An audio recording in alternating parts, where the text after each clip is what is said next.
రాష్ట్రంలో పౌర విమానయానం విస్తరణకు ఆదిలాబాద్ జిల్లాలోని ఏకైక సిమెంటు పరిశ్రమల పునరుద్ధరణకు రాష్ట్ర ప్రభుత్వం చర్యలు చేపట్టింది. ఇందులో భాగంగా మంత్రి కేటీఆర్ ఢిల్లీలో కేంద్ర మంత్రులను కలిశారు. రాష్ట్ర ప్రభుత్వం తరపున తీసుకునే చర్యలను వివరించారు. అనంతరం కేంద్ర ఆర్థిక మంత్రి కార్యదర్శితోనూ కేటీఆర్ భేటీ అయ్యారు.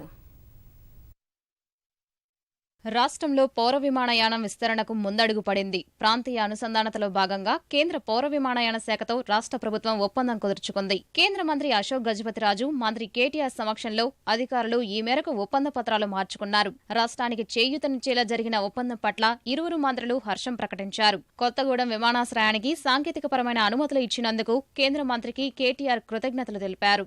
బేగంపేట విమానాశ్రయంలో స్కిల్ డెవలప్మెంట్ అకాడమీ స్థాపించేందుకు 4 హాంగర్స్ ను లీజుకు ఇవ్వాలన్న విజ్ఞప్తికి సానుకూలంగా స్పందించారని కేటీఆర్ తెలిపారు.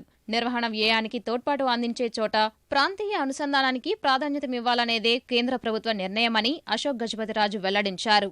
డిమాండ్ డ్రివెన్ స్కీమ్ కూడా ఏందైతే నాన్ పర్ఫార్మింగ్ అసెట్ మన దేశానికి మంచిది కాదు.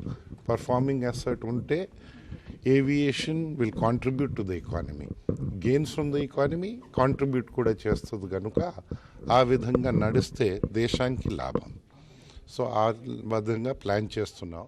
ఆదిలాబాద్ జిల్లాలోని ఏకైక సిమెంట్ పరిశ్రమను పునరుద్ధరించే చర్యల్లో భాగంగా మంత్రి జోగురామన్నతో కలిసి కేటీఆర్ కేంద్ర భారీ పరిశ్రమల శాఖ మంత్రి అనంత్ గీతేను కలిశారు. పరిశ్రమను తెరిపించేందుకు అవసరమైన సహాయ సహకారాలు అందించేందుకు రాష్ట్ర ప్రభుత్వం సిద్ధంగా ఉందని వివరించారు. సిమెంటు పరిశ్రమ తెరిస్తే వందలాది మంది కార్మికులకు మేలు జరుగుతుందని మంత్రి కేటీఆర్ అనంత్ గీతే దృష్టికి తెచ్చారు. రాష్ట్ర ప్రభుత్వం కూడా ఒక కొత్త పరిశ్రమ కనుక స్థాపించినట్టయితే ఏ రకమైన ప్రోత్సాహకాలు ఇస్తా ఉందో ఈ ప్లాంట్ తెరిపించే క్రమంలో ఆ ప్రోత్సాహకాలన్నీ కూడా సీసీఐకి కూడా అందజేస్తామని చెప్పి కూడా వారికి తెలియజేయడం జరిగింది.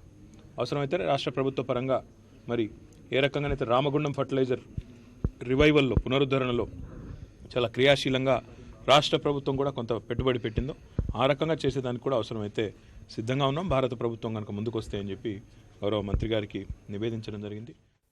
అనంతరం కేంద్ర ఆర్థిక శాఖ కార్యదర్శితో మంత్రి కేటీఆర్ సమావేశమయ్యారు. రాష్ట్రానికి సంబంధించిన అంశాలపై చర్చించారు.